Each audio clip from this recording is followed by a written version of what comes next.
Hi, I'm MaryAnn.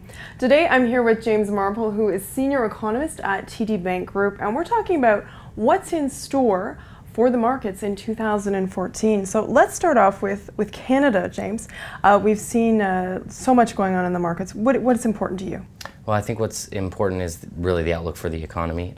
We've seen the Canadian economy kind of underperform over the last year, grew by just 1.7%.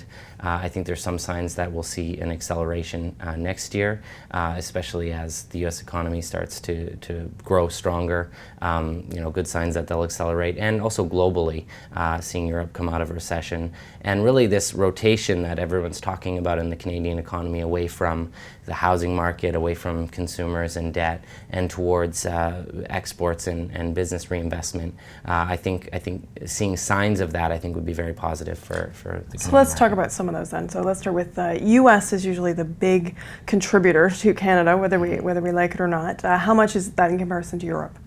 Well, it's the primary driver. 80% of our exports go to the United States. So obviously having their economy go from 2% over the last year to around 3% next year should be a primary driver of that acceleration. But if you look kind of just at what exports have done over the last few years, they've been growing to the U.S., not strongly, but growing and declining to elsewhere in the world. So I think having Europe turn from negative to positive, now you're getting both faster growth to the U.S. and a positive contribution from the rest of the world. So I think that, in combination. A nice pickup, hopefully. Exactly. What about housing? Now, U.S. has been driven a lot by the housing market. Is it so much in Canada? Well, this is where actually I think the two economies will diverge the most, okay. Because obviously we've had a housing market that's continued to gain. We've seen housing construction really above, arguably, long-term fundamentals, and probably need to come down. And the exact opposite in the United States. Obviously, they're just starting to see a pickup in construction, but still operating well under their long-term fundamentals. So this is kind of where the outperformance in the U.S. will likely come, where you'll see that the housing market's gaining strength there and lessening in Canada, and similarly that's giving support to their broader consumer and maybe weighing a little bit on consumer spending in Canada. And you mentioned as well exporters in Canada, of course, so important to Canada, and our dollar going south. I guess that's good for them. Yeah, well, so the Canadian dollar story, I think, is the other one that's going to be important over the next year, and there are a couple of things behind that. One, as you see this real U.S. Outperformance, I think actually against most other economies, really, especially certainly advanced economies, that tends to be U.S. dollar positive, especially as they're having a lot of really strong domestic demand after so weak a performance earlier. But also as the Federal Reserve starts to taper, they've just announced that they will be doing that. That means that they're really the first central bank that's starting to take away a monetary stimulus. And the Bank of Canada had earlier raised rates to 1%, but now is saying we're going to be on hold probably well into 2015.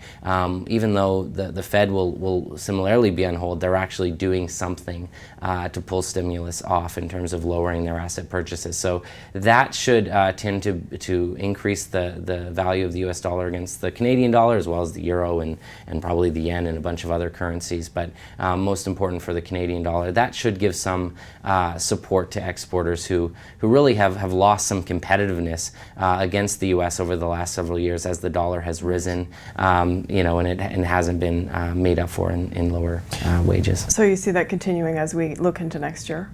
Yeah, I mean, I think the dollar, Canadian dollar rather, likely to lose some strength. We have a forecast of it getting kind of below 90 cents by the end of next year. So, obviously reflecting, again, as I said, both broad U.S. dollar strength and monetary policy. Now, what about the consumer? So important in the U.S. Is it as much in Canada?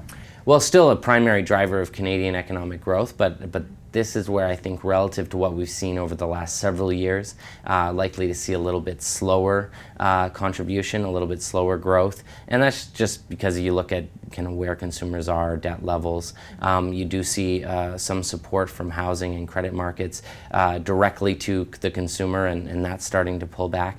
And again, just the opposite story in the U.S. The other thing in the U.S., though, that I think is important is that some of the weakness in consumer spending we've seen had a lot to do with tax hikes that happened at the beginning of last year that really cut into income growth. And now they're just getting back to normal. So it's not so much a story of the Canadian consumer being weak, just that the American consumer finally becoming more normal and actually seeing spending pick up after several years of dearth. So then the budget that we just saw going through the U.S. Government, that's important. Yeah, I mean, there we see, again, so I think the primary theme in the U.S. economy over the last year has really been this fiscal drag. You kind of can point through the year. You had January, you had fiscal cliff. You got to March, you had the sequester. You got to October, you had a government shutdown. And just to bookend the year, we had a bipartisan budget deal. So kind of really stepping away from all of that drama. And that's important because the drag, you add tax hikes, you add spending cuts, probably 1.5% cut to U.S. growth just because of that. Even at the state and local level, they've laid off about 700,000 employees, and versus previous cycles where they've been adding. So you're looking at a swing of a million or so fewer workers just because of that direct fiscal drag. So having that diminish over the next year, in combination with a housing market that still has, I think, legs to grow, I think it will really be what's behind that acceleration in demand. So how much are you looking for in the U.S. in terms of growth? Well, we've been getting under 2%, about 1.8% growth in 2013. That's been about the average for the last 3 years, and we think it will get as high as 2.8% in 2014 and then around 3% again in 2015. So a whole percentage point higher. I think it makes a big difference. It's the kind of growth that gets you above 200,000 jobs consistently on a monthly basis, really sees that improvement in the unemployment rate that's being driven by job growth and not by people exiting the labor force, and really, I mean, that's what we're looking to get. That we'll finally see some kind of normalization in the economy and interest rates. And what about in Canada? Well, in Canada, we're looking at growth that is likely to accelerate. Again, we had 1.7% in 2013, but to a lesser degree, up to about 2.3% in 2014 and 2.4% in 2015. That acceleration comes again as growth rotates towards exports away from domestic demand, consumers, governments and housing, but less of an acceleration. And in part, it's because we're operating much closer to our long-term potential. We have an unemployment rate on a comparable basis with the U.S. that's over a percentage point lower. We have a much higher participation rate. We haven't seen the kind of discouraged worker phenomenon that's in the United States. So really, again, I don't think it's so much a matter of the Canadian economy underperforming as much as the U.S. finally catching up and growing at a more normal pace given their recession.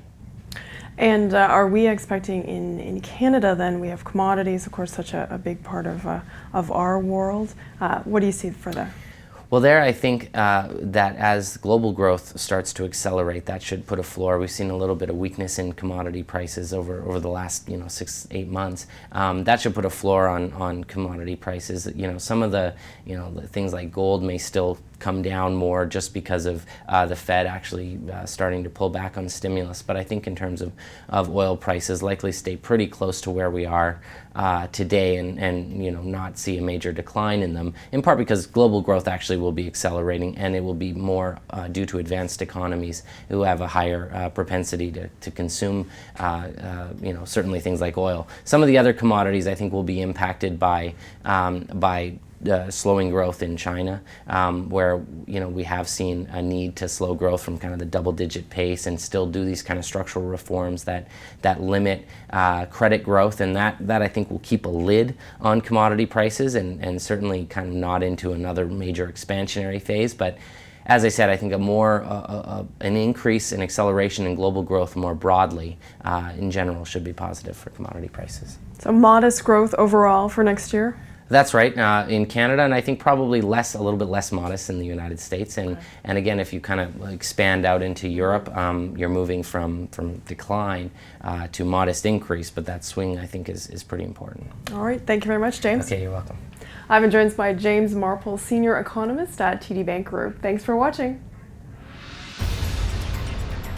Before you decide to invest, make sure you do your homework and ensure that the investment is aligned to who you are as an investor, including your asset allocation and your tolerance for risk.